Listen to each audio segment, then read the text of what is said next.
While assessment centres can seem scary, they aren't designed to be. They actually came about through a desire to create a more effective way to hire people than through interviews alone.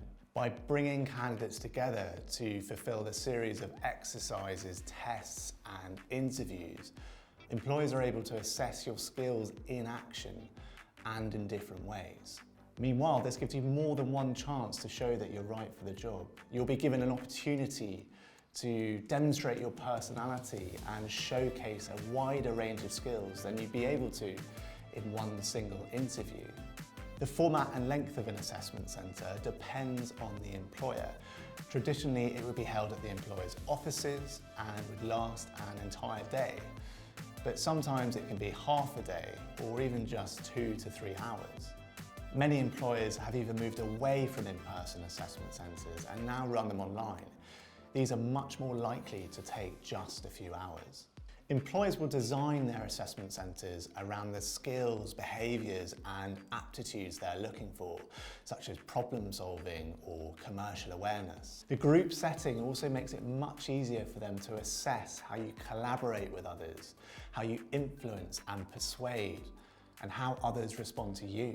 The assessors will also want to see how you react to unfamiliar situations and information, much as you would on the job itself. One very important thing to remember is that assessment centres aren't about survival of the fittest.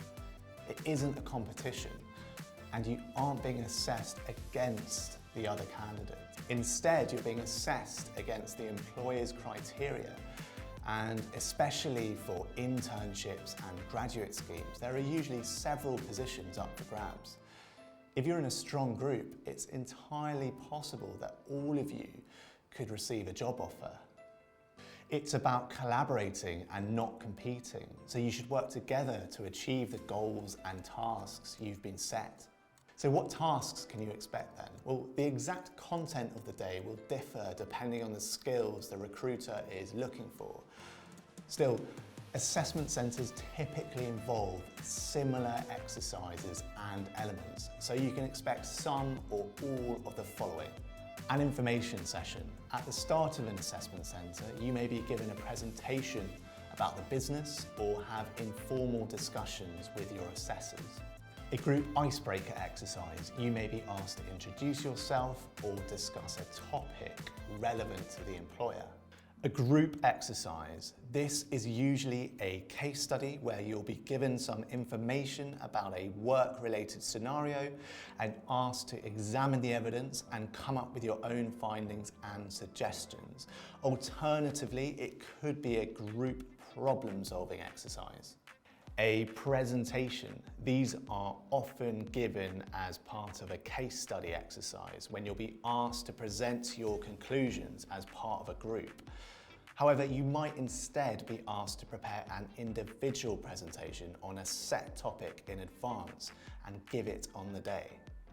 A written task. You can sometimes be asked to write down your recommendations and conclusions to a case study instead of giving a presentation. Alternatively, you might be set a writing task such as composing an email or a business report.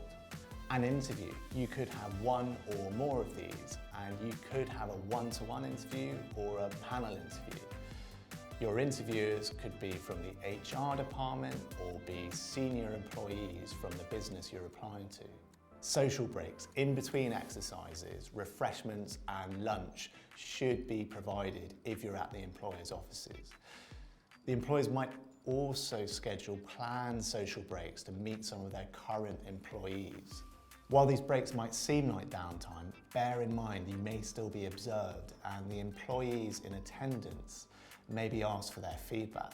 Use this to demonstrate your interpersonal skills and to find out more about your prospective colleagues and the business.